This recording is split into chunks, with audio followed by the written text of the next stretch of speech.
Come across on Zoom? All right. All right. Boy, you don't, because we always have to do a, sure. It is muted.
Well, welcome to Adult Forum, everyone.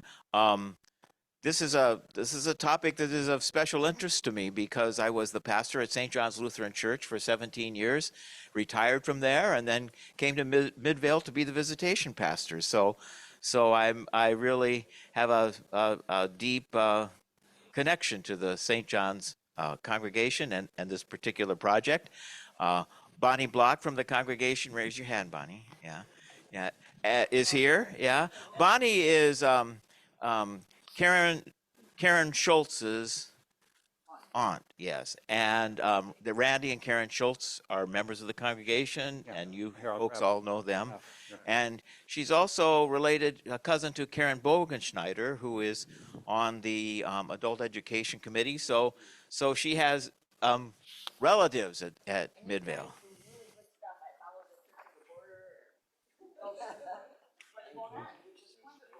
Yes.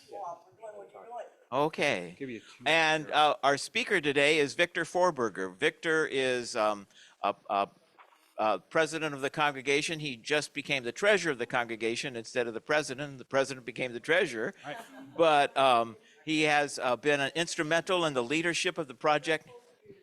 He has been instrumental in the leadership of the project all along, and it's been something that's been percolating at St. John's for quite some time. So it's involved quite a bit of planning and getting things together and revising and changing and rethinking and then renewing all along the way.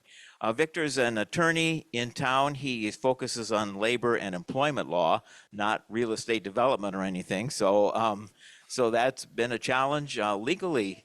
But Victor and I have had many good conversations about employment and labor justice all along the way. So without a whole lot more introduction, I just want to introduce Victor and get us started thinking about the St. John's project. I've got my own. So, thank you. I'm already wired up with the microphone here. So what I want to start with is just kind of going through some history. And so this is St. John's has been around for a long, long time. So we originally started in 1865 or 64 or 66. And this is our first church building was on Main Street, downtown area, which I think is somewhere right around here. You can barely see it on the map.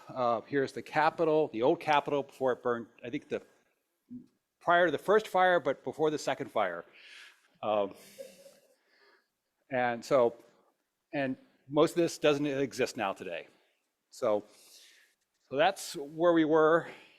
And then, oh.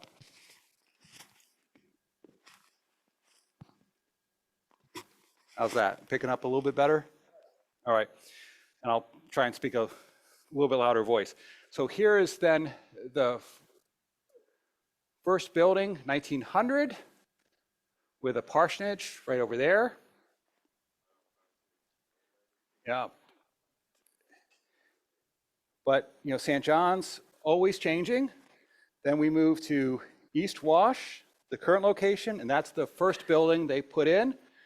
Big steeple, big entrance, some stained glass windows you can't see because of the trees on both sides of the building, and kind of a minor steeple right there. Then here was what the interior used to look like. Big pipe organ that later got relocated with another pipe organ back up in the balcony area, and this picture right here of Jesus walking on the water, pulling Peter up out of the water.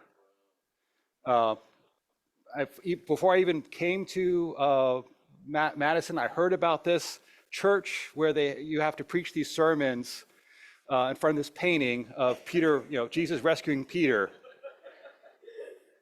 And so it was kind of like, yeah, this is the church to avoid because it's, you're under a lot of pressure. So you see how long it is.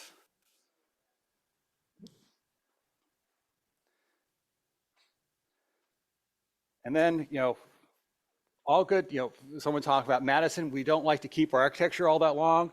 So we have to redo our building. And so this is the construction they started doing to change the exterior. And you can tell this was done in what decade? What, you guys spot on. So we got 1960s architecture now going on. Before I get to, gotta use the right button here. And so this is what the church now looks like. So there's your standard exterior view. Pretty much the same as it all. Stained glass windows now. There's actually one, this one here you actually can't see from the inside, but you can see it from the outside. And the left side has now been, there's a building next to it, so the left side now has internal lighting, we call. Someone has to flip a switch for light so you can see the from inside the, and then the exterior now looks like this. And here's that, there's that painting I was talking about before. The wood around it has now been painted over, but much of it's still the same. And one thing, if anyone can find, so, and apparently the stained glass windows, there's some artwork right here, probably the statue as well, and this painting was all done by a famous Norwegian painter, August Klagstad, who apparently did all the artwork for all the churches in Wisconsin at this time, and is now a kind of semi-famous painter and artist. And you know, if you hadn't heard the scoop, we're going to be demolishing this building and putting in affordable housing. That's why I'm here. We're trying to figure out how to save this painting because it's actually painted onto the wall. So if anybody has any ideas about how to save artwork, let me know. It'd be really nice if we could save that painting somehow. The stained glass windows are going to be crated, and we're going to figure out ways to maybe reuse them in some way. So they're going to be dismantled and put into massive crates that we'll figure out what to do with them later. The pews, well, I'll get to that. So that's where the church stands right now. So back in 2016, 2017, I went to this conference. I think, Ken, you were still at St. John's. You got me to go to this conference. It was sponsored by the Synod about churches' economic, social status. And I was for it. They had a demographer present some data. And that's what I've been trying to find this past week. I can't find it. But I remember this because it really shocked me, is they looked at Wisconsin, the population. And basically the rural population of southern Wisconsin was leaving all that area and migrating into Madison. And so they were saying is there's a church-wide decline in all of rural Wisconsin, the southern part. And Madison actually was a growth area. St. John's were like, we're kind of not growing all that much. But I know like Good Shepherd, they've been growing. And some of like the big churches have been growing. You guys are growing some. And so that's kind of explained. And as Ken said, I'm a labor and economics attorney, and I do look at labor and economic data quite a bit because I used to do labor economics. And what's always puzzled me is Wisconsin kind of didn't have any economic growth at all. If you took Madison out of the picture, we were pretty much in recession from about 2010 on. We never got out of a recession. And so that kind of shift in the population explained some of what's going on in this state, is that people were going where they're the one part of the state that still had the economic growth. That was Madison, Wisconsin, and Dane County. And so it really was shocking to me about how this is a big, serious problem about what are these churches going to do. It also explained kind of a growing problem I was seeing in Madison of housing prices were really starting to skyrocket. And you think about classic supply and demand, right? The labor economics here, you always see that. Where is the price point? Well, wherever supply and demand meet. Well, we have skyrocketed demand for housing and still very limited supply. That means the price is going to go up. And what we've seen now over the past several years is big apartment buildings that are being built, but they're all luxury apartments. I mean, just saw someone was talking about they're going to build a fancy new skyscraper with all wood, no steel beams, new compressed wood kind of skyscraper. It's going to be above luxury market rates because it's going to have these stellar views and all that kind of stuff. And yes, that's increasing the supply. So eventually it will lead to housing prices going down if you increase the supply. The problem is that's going to be a long-term solution. It's not going to take effect several decades later. And if the population keeps growing, it's not going to really help out. It's just taking advantage of the high prices. So we're really struggling with this in this part of the city because of various reasons. You can't really get any kind of affordable housing here. So that's what St. John's was dealing with, is we've got this huge housing problem and we're in downtown Madison and seeing it. And what can we do, because we're also one of these declining congregations. Despite people moving in, there are lots of even congregations in Madison that are declining in population. The actual block we live on is almost all of it is owned by a developer. And he was like, yeah, I could build this. If he bought us up, he could build a giant luxury apartment building. And right next to us went up a luxury apartment building that I don't know if it's got any people in it. Because it's built now, and I look at it, most of the windows are dark at night, but it's there. And we're like, so we could sell our property for $5 million. That's a lot of money, and could do whatever we want with that money, and that would be the end of it. But we decided, that's not going to really address this housing problem. So we said, if there's something else we can do. And so we decided, let's try and do some affordable housing. All right, so we came up with this idea and we started taking bids. Well, let me back up here. So here is like a story. This is a very old church in New York City that has essentially decided they want to, it's a crumbling structure. We can't maintain it anymore, so we want to sell it. And they're going to sell it, they want to sell it for like 20 or 30 million. And then it will be torn down and built in affordable housing. And apparently Mark Ruffalo and Wendell Pierce, some Hollywood actors, are saying, no, save the building. So that's kind of the choice that we were dealing with.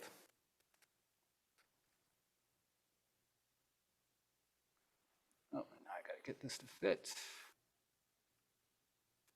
So our idea was start taking bids, and we connected with a developer, and this is the project we were going to come up with, is to tear down our current building, which in Madison, no buildings last apparently, and we're going to create 130 units apartment buildings, 110 of which will be affordable housing.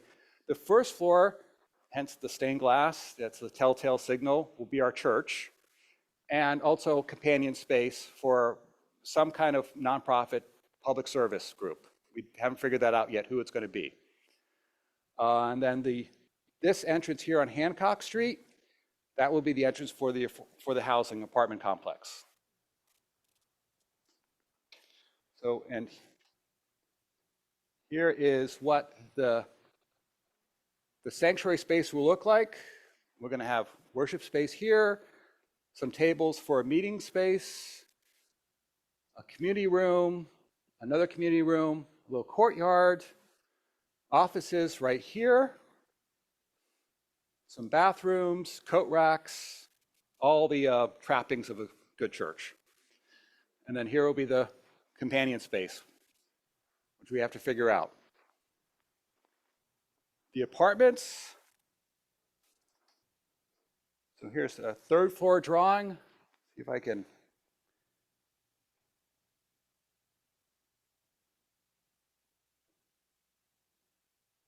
Zoom in here a little bit.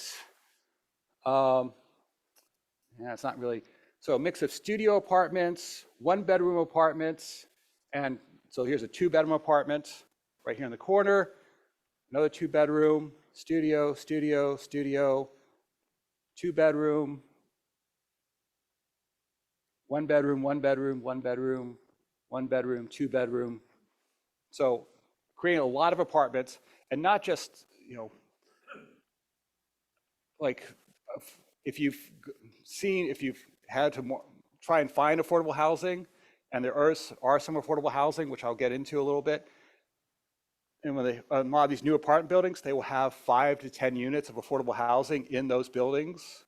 They're usually just the studios or 1-bedrooms, that's it. So to actually have 2 bedrooms and 3-bedroom units. So here's the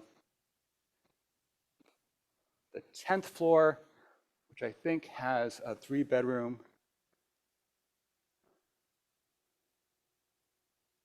2-bedroom. Oh, I can't read this text here. But I think one of these, 1, 2. I know there's 2 3-bedroom units that are in the plans. So the fact that we're going to have that kind of affordable housing, so actually affordable housing for a family, is going to be something pretty unique. Now, how this project is actually happening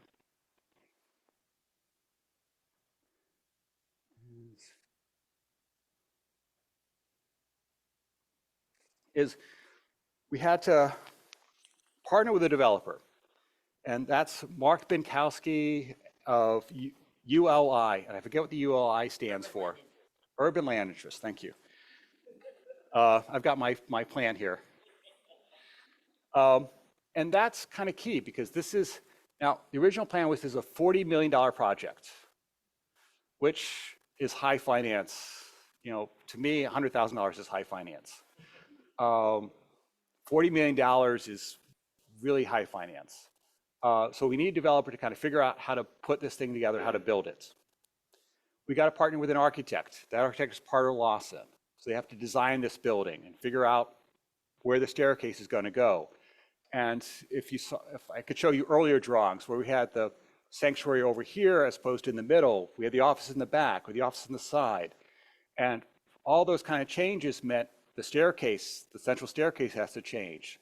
The elevator rows has to change. And so that means then the apartment layout is all subtle to change. So you need an architect to kind of figure out, if you move something 6 inches, that has big changes throughout all the different plans. And all of a sudden, we can't, so we've got fewer 1-bedroom apartments, or we have too many 1-bedroom apartments and not enough studios. So kind of creating that mix is really important. So we've kind of trying to maximize the kind of housing that's available in this space. We've had a partner with lawyers. We're working with a firm, Carlson Black. This is kind of mergers and acquisitions law, finance law, housing law, which, I do labor and employment law. I understand corporate entities, but I don't understand, mergers and acquisition law. And how this is being funded is kind of the key thing, is we're using tax credits.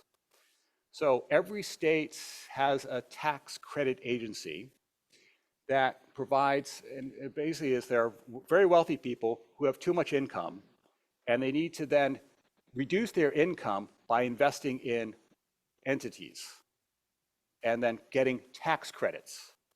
And that's essentially what's happening here is we are creating a development so that they can purchase these tax credits to reduce their income.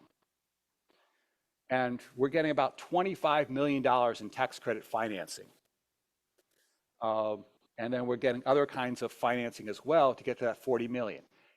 Unfortunately, why we need all these entities is because construction costs have been going up. This has been becoming more expensive. So now our project is costing 50 million. So we've had to, and as you see here, so these are all the things we've accomplished so far. See the question mark down below for angel investors? They dropped out. Because like, oh, it looks like this is so successful, you don't need our angel investment money. So that's another problem. So we've gotten this 25 million, we've gotten 3.5 million from the city of Madison. We've got 2.4 million from Dane County. We've had to pay for financing costs and a lot of other stuff out of pocket originally. And then we had to get this line of credit. And let me talk about this for a minute. So how this tax credit financing, I said before, you've all seen all these big apartment buildings in Madison. They're sprouting up all over the place. And about 3 to 10 units are affordable housing. They're getting tax credit financing too, because why not take advantage of free money? And that's what they want. And they're big developers. These are big projects. They want to take advantage of that money. So they're getting $2 to $3 million of that tax credit financing for mostly luxury for-profit housing. And it's a very different deal because it's only $2 to $3 million of tax credit financing. We're 25 million. And I don't think WIDA understands the difference, because we tell them, like, what's the plan? What do we have to do with this stuff? We're small. We're just a little church. We're still the owners of this development. When it's all done, St. John's will be the owners. And that's the goal here, is so that, because we've seen this before where someone does an affordable housing project and they usually have a 40-year lifespan. And in the end of 40 years, the developer then sells them all into condos, and the people living there can't afford them, or they raise the rents if they're still really in good shape and say, now we got luxury apartments. And so we want to prevent that from happening. This will be long-term, as long as that building exists, affordable housing. So the WIDA tells us, yeah, you're all set. This is what the schedule is going to be like. And then we get an email on Friday. I think it was a year ago, right around Easter. So no one actually reads it till Monday. And it's saying, please pay us $80,000 by Thursday. I'm like, what? Yeah, they were serious. We needed to pay $80,000 by Thursday. And so we talked to them and said, we don't have that money. We didn't even know we had to spend this, pay you this money. And they gave us a week extension. And we organized a line of credit with Oak Bank and kind of said, hey, because we got to figure out something. And we thought, all right, how much line of credit do we get to pay for this? And we said, this is one-time thing. When we talked to them, this is it. This is the only surprise. Here are how it's going to work out. And we had it all planned. All right, so we'll get $500,000, more than enough. It's going to cover everything. So we get that line of credit. We pay the $80,000. So now we're paying interest-only payments, $600, $700 every month on the interest on the $80,000. Then last November, we got this email, again on a Friday. Please pay us $270,000. Got a week. Like, what? And, I forgot the consultants here. Baker Tilly, they're supposed to be housing finance consultants. So we've got developer, we've got lawyers, we got consultants. All three of them were like, I don't understand. Why do we need to pay? And so we do it a back and forth. We got another week extension to figure out what's going on with this. And what I think is going on is WIDA is dealing with $1 to $3 million. And so if you knock that down, it's $7,000 or $26,000 to pay. I could even afford, I could go to my bank and probably get a second mortgage or something. I could pay that. And for a fancy developer who's doing a multi-million-dollar project, they could easily afford that. So it's not outrageous to say, oh yeah, pay us $26,000 in a week. But because this project is so much bigger than what WIDA normally does, but it's still applying that process, everybody's been taken for a loop. Our consultants, our developer, they're like, why are they giving us 1 week's notice for these kind of astronomical payments? So luckily with that $500,000 line of credit, we could cover it. So it turned out, always ask for more. Because you never know when you're actually going to need it. So we're paid off. And this just happened on Friday at 4 o'clock. I got another email from WIDA because they still think I'm the congregation president, so they sent it to me saying, please pay us $26,000 due next Friday. And we had gone over the $260,000. We've gone over. When's the next? What's going on? So this is all out of schedule, brand new. And we'll have to check now next week is how legit is this and what's going on? Why do we owe another $26,000? So this process is not easy, and it's costing a lot of money. Now, in theory, we will get most of this money back. There's some money that has to be spent, for the architects, for the engineers to go in and check the land, all that kind of stuff. That's all is spent, and we'll never get that back. Some of this WIDA money we'll not get back. But most of it, when we get this, when we actually start breaking ground on construction and WIDA pays us the $25 million in tax credits, we will get all this money back, like the 260, the 80,000, and I hope the 26,000 they just told us we owe. So that's the good part of this tax credits. But this is, money you supposedly have to pay to show that you're still involved in this project before you actually start the construction. So what we still have to do is here. We were looking at new market tax credits. That turned to be a dead end. That's another kind of tax credit financing that's out there. We did do an application for additional affordable housing programs with the city, and we did get some extra money from them. We've started a campaign. That's the handout you have right now, the More for Madison handout that has more details about the project and what's going on. I'll come back to that. We've relocated now to temporary space at the crossing, which is a Presbyterian Episcopalian Methodist space on the campus ministry. And we're now worshiping there, and we're running our emergency fund out of there as well. We are now trying to relocate a home to a lot of our equipment.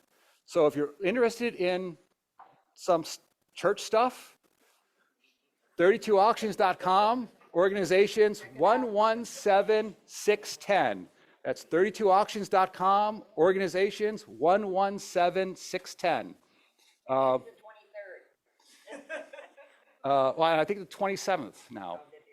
Yeah, it's been extended. We originally were supposed to start the construction project in November.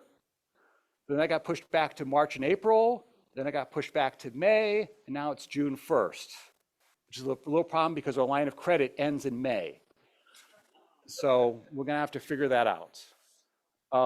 In part, we're having to push that back because of this fundraising campaign.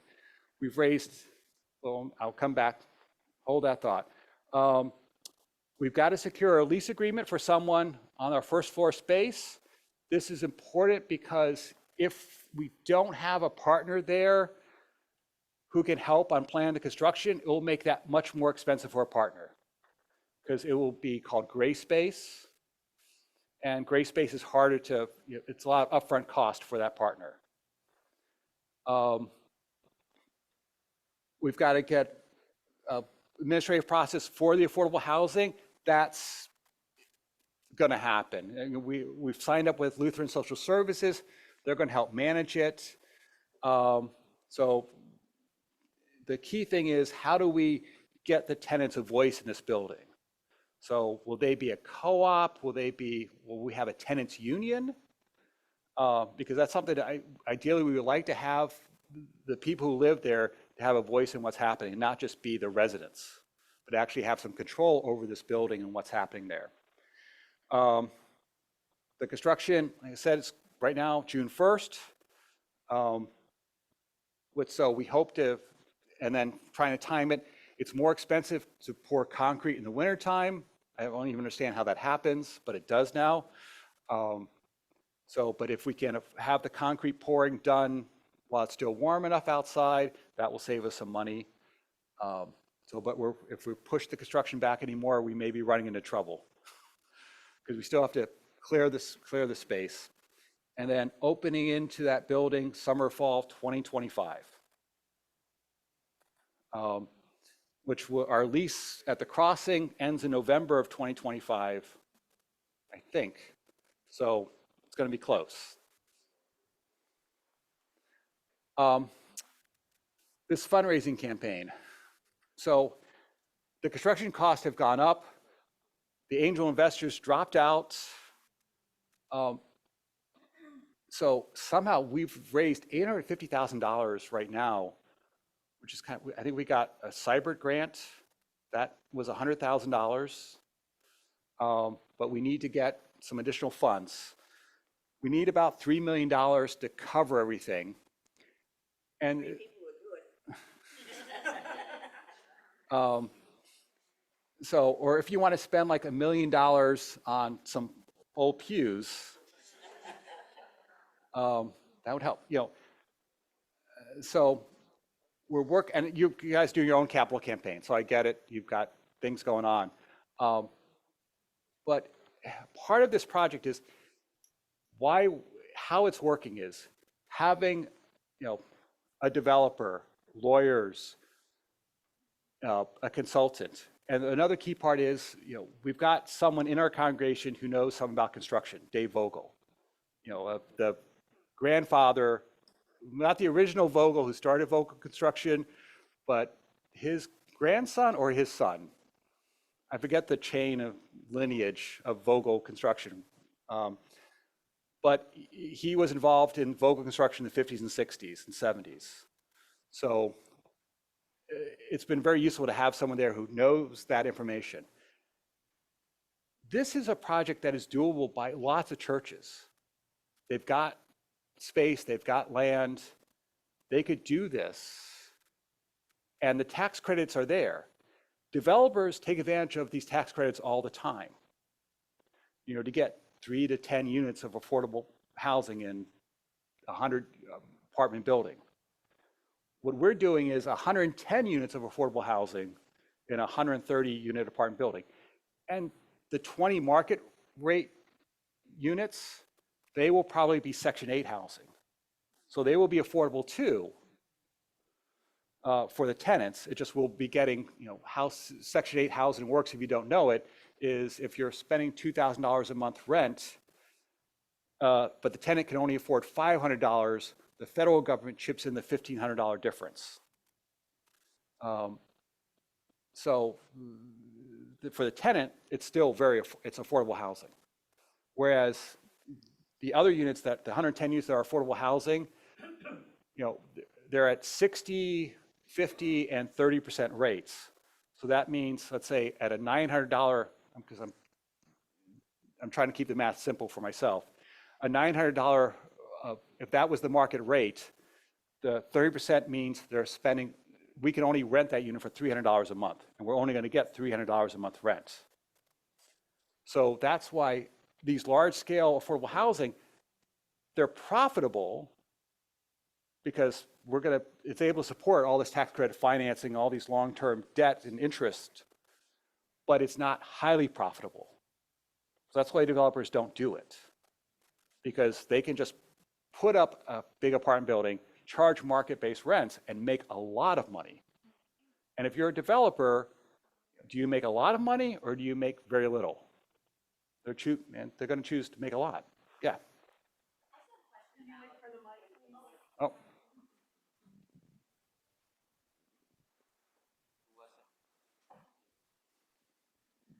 I just had a thought, and it is probably a very obvious one, but in my head, one of the big needs when you have I'm going to call it a complex that you're building is parking and the demand for parking downtown. And I was just wondering if any consideration had been given to building additional parking as part of the project to perhaps sell or rent or.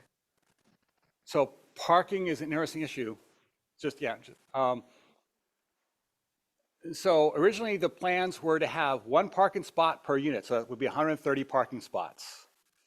The city of Madison, though, is trying to push away from a lot of cars on the road. If you haven't driven around, I moved to Madison in 2008 from Boston, and came here. And it's like, and people were like, "Oh yeah, the traffic's really bad this time," and we're like driving on the Beltline at 4 o'clock. Like, this is traffic? You know, there was like a little bit of slowdown on some exit ramp or on ramp. Now we got traffic. I mean, Beltline is gridlocked at certain points of the day. I had to take, my daughter goes to University of Minnesota, Minneapolis, had to go to the Amtrak station in Columbus, and had to drive through the Isthmus. And we left an hour and 15 minutes for, should have been a 45-minute drive. And, you know, don't tell, but I had to do 90 once I got through the Isthmus to make it on time. We have some serious traffic problems. And so part of, you know, City of Madison trying to do is get people to not drive so much. And so the BRT, so the City of Madison changed their zoning requirements. And you don't need to have one parking spot per apartment. So we only have about 70 parking spots in that building.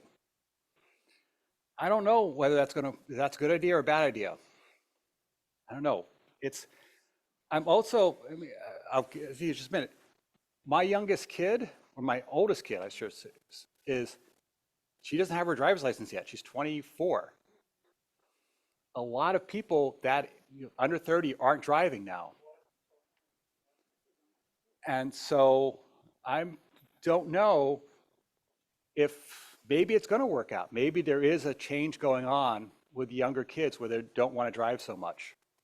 I don't yet. And there'll be bike racks.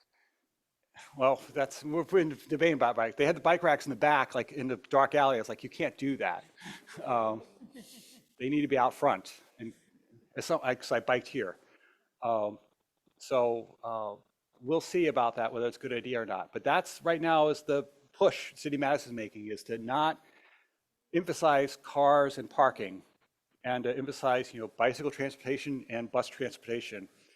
One of the things, you know, if I find the time to look into is, you know, remember used to like be able to rent a car, like a car sharing service? Zipcar, that's it. To maybe reinstitute something for this building, a kind of Zipcar type service for the residents, which I think would be a big solution. So, yes. But I think her point, I'm sorry I don't know your name, but I think her point was that maybe you could make money on commercial parking to help with some of the budgetary issues. Right. The problem is parking lots the parking garages are incredibly expensive. And so the developers were saying is you can't, you know, the upfront cost of building it is too much. You know, and again, if we're not trying to make a lot of money off of this.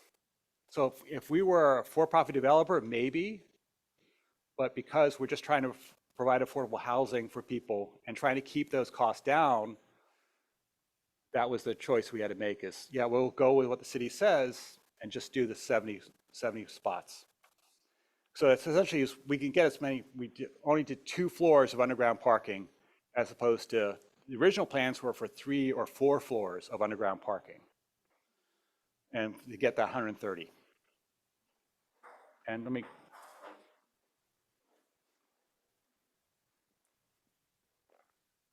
I'd say also keep in mind, I mean, people don't drive, I mean, people are working from home far more than 4 years ago. So there's not, I mean, as much need for parking downtown as, I mean, Right. Yeah. It will be, I mean, there is, so next to the building, there's a festival marketplace or fiesta festival. So, yeah, grocery store right down the street, so within walking distance. So walking is workable for this building. I don't know for the other buildings, Like if you're going to put affordable housing here, would it work? I don't know. But it may be workable in this one spot.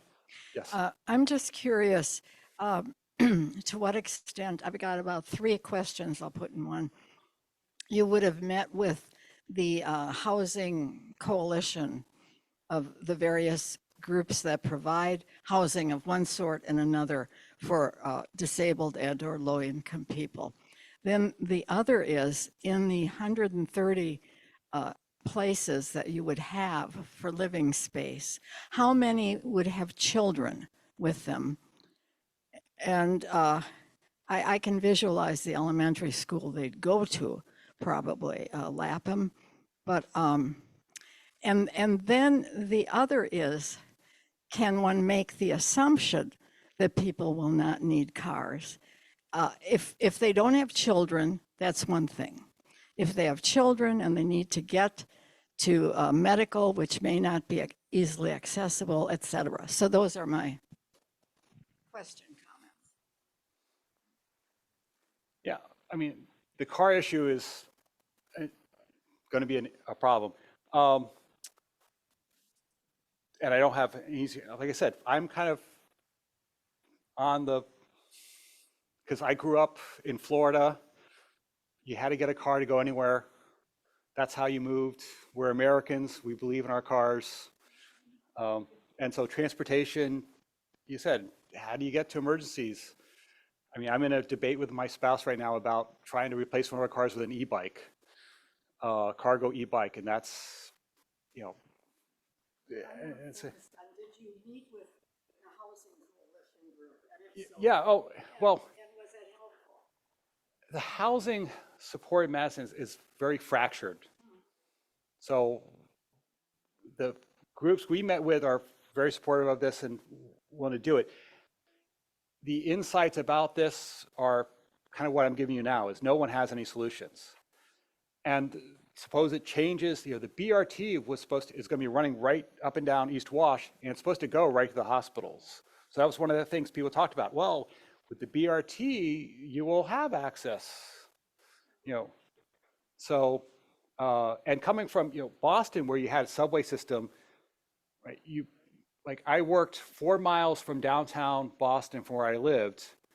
That was a 45-minute walk during rush hour, hour and a half to 2 hour drive, 25-minute nice bicycle ride in the weather, and about a 40-minute subway ride.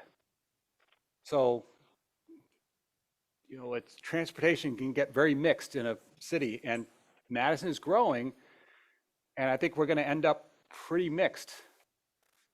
You know, I had to go on Friday night, I had to go to a bank in Monona across town. I left gave myself 40 minutes to get there, and it took me 55 minutes to actually get there. So I was 15 minutes late because of traffic. So, yeah, I'm not, yeah. Very, excuse me, very different question. On one of your slides, you showed your new worship space. I couldn't get any handle on how big that was. So if you could say the seating in the worship space is for X number of people, then I'd get a notion. Yeah, I mean, instead of trying to go back there. It's about 50, 55, 60 people. And at the crossing, we normally have about 30, 35, and Zoom. I mean, we do it all. I'm on the capital campaign, so I really want Victor to get to the capital campaign. And partly want to make a pitch, you know, because our money, Peter always says, Pastor Peter, he always points out that, you know, we got the 100,000 from Seabird, but that one of the other contributions we got that's really quite wonderful is from a woman who's raising her grandson and who's eligible for affordable housing. And she's given us $10, and she's going to be the first person on the waiting list to get into the project. And so we really need ideas from you. We need money from you. And we also, if you know of people, if you can spread the word, because, you know, whatever the amount is, it'll help. But, you know, we still need close to 3 million, so help. And maybe also, I do have a few of these forms if you want to take one. And also an answer to your question, if you look there, 15 units will be targeted for veterans, and 34 with a separate preference list for people experiencing homelessness, people with mental illness and other disabilities, and people with conviction records or veterans. So we're really trying to make this a diverse, inclusive sort of a place. And I think that's also important because, you know, we have trouble with that right now. So, I'm curious, especially to hear about what kinds of things or ideas you have about how we raise the rest of this money.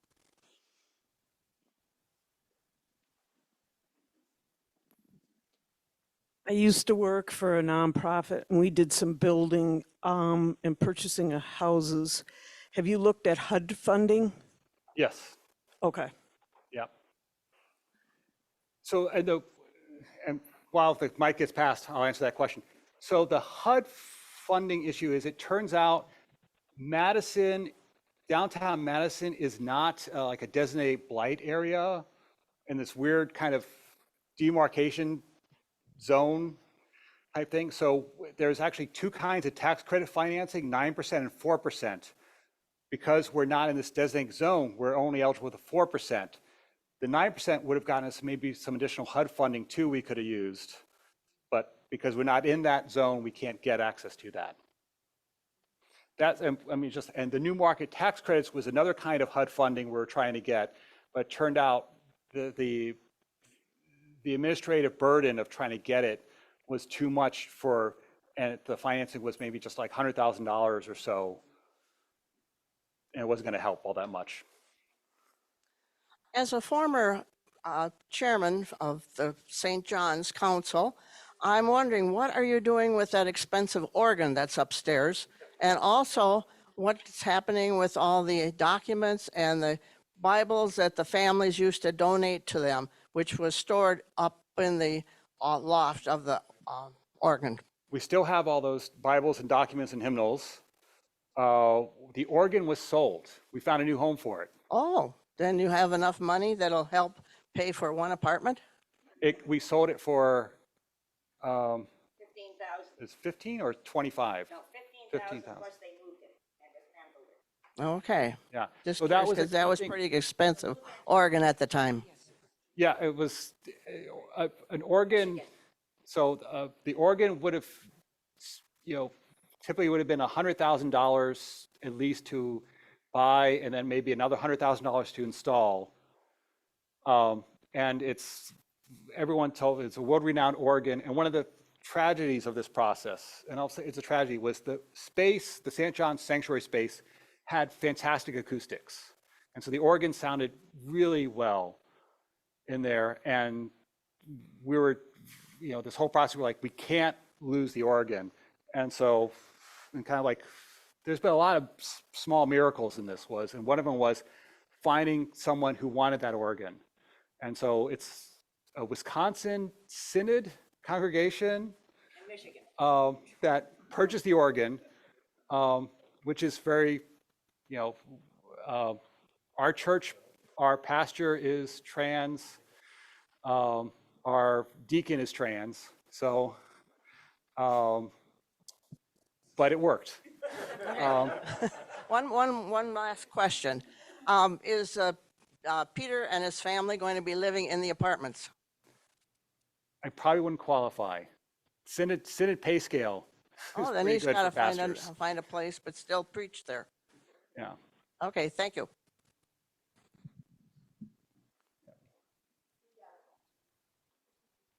Thank you. I've been out of town, so I really don't know what I'm talking about, but I'm hearing complaints from some West Side homeowners about a new, either a zoning law or a proposed zoning law that any church that closes must be changed to affordable housing. Does this have, is that happening? And multifamily. does this have anything It's the to do with issue- that?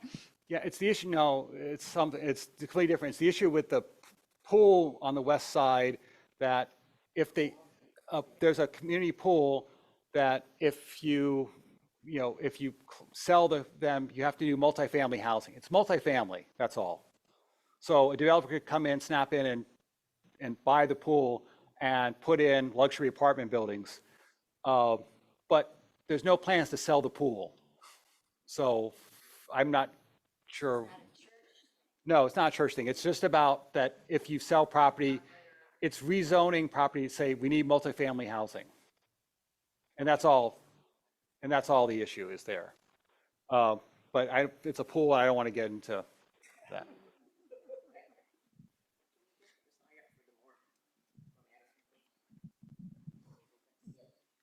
So I just have a couple of suggestions. I don't know if you've talked to anybody at Bayview Foundation, but they, when they redid the townhouses there, they involved the residents in the whole planning process.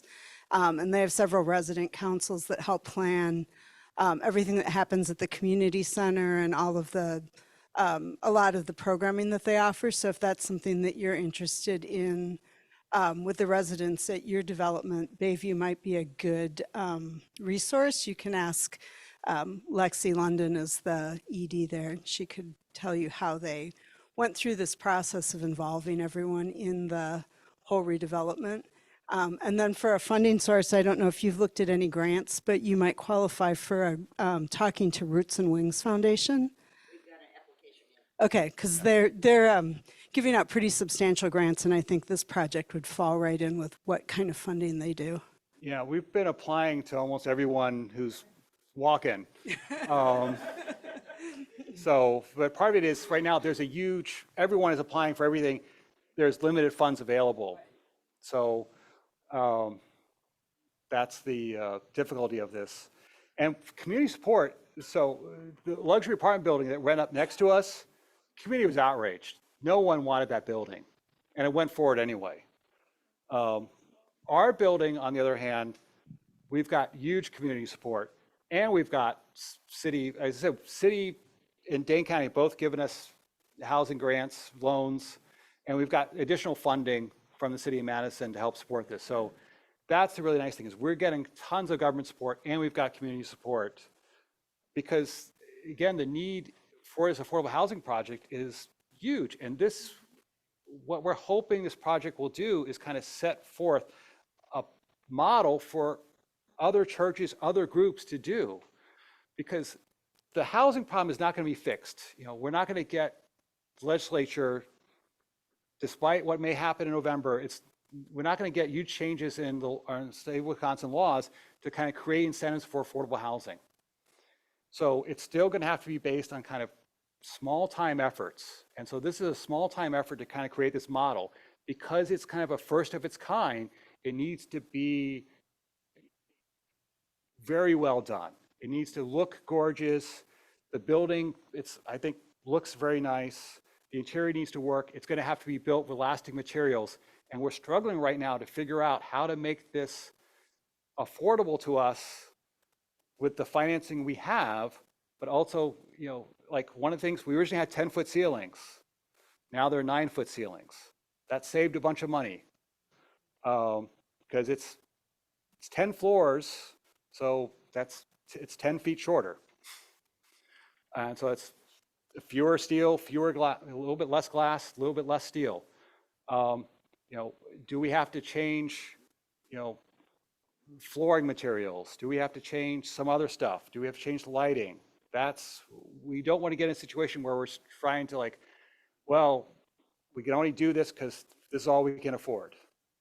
Because this will be seen, you know, a couple years from now, like, yeah, why did you do this? You did it wrong, and so this can never work.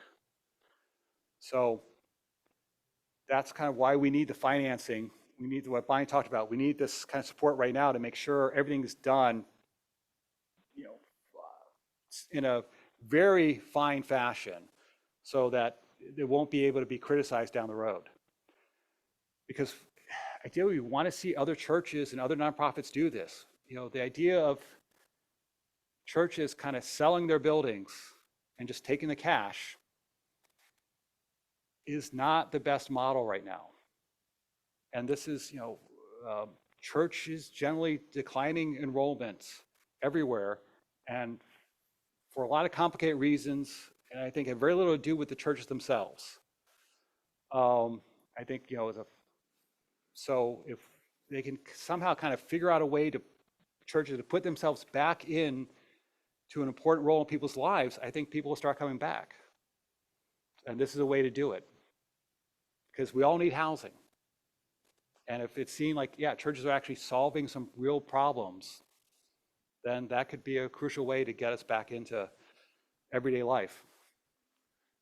Since St. John's announced its plans for this project, I've been paying more attention the recent years, and I've been aware that some other parts of the country have similar projects on their own scale. And I think these are really important because, one, the need is huge. This particular type of solution is practical, and it's a problem we hear a lot about, but we don't hear about many solutions and long-term solutions that are going to mitigate the problem. And on top of that, there are headwinds because just for one thing, the escalating property values and our investment, maximum investment return society right now, investor groups and all that. So I think it's huge. So a lot of what's been talking about here has been short-term with this project and getting it on track.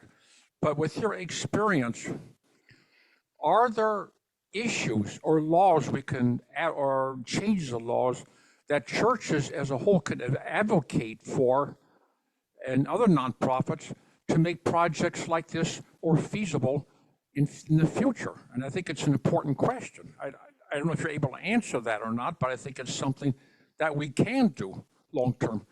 I don't have $1 million lying around, I'm sorry to say, but I can be an advocate. Well, two things. The laws right now allow this project. We're going forward on the current law. So, and anyone can do this. Tax credit financing is available to anyone. So, and like big developers, ULI does developments where they have 5 units of affordable housing too. This is their first project they're doing in which, it's 110 units of affordable housing. So this can all be done under current law. And no, I'm coming to that.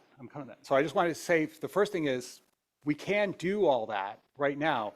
The second thing is, yeah, there's one obvious law. Coming from Massachusetts was any new project, any development, if you're going to build 100 units, 30 units had to be affordable housing. You mandate so many affordable units in any kind of construction project. And that's not the law in Wisconsin. In fact, the law says you can't do that.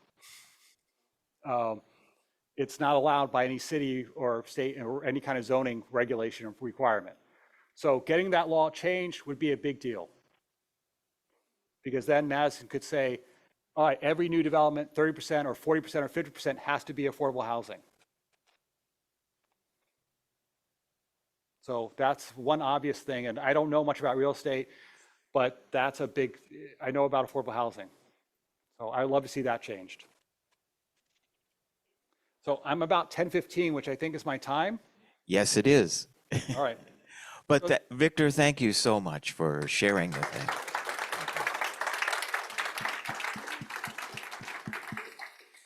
And if they Google more for Madison, they'll know more about the project and think about future possibilities. And we thank you very much for coming. We're out of time, and thank you all for being with us today. Next week, I'm doing the Adult Forum, not on housing, but on Gifts of the Spirit, a Pentecost theme in Adult Forum, a 2-part series, and hope to see you all next Sunday, same time, same place. Okay, time to go to church.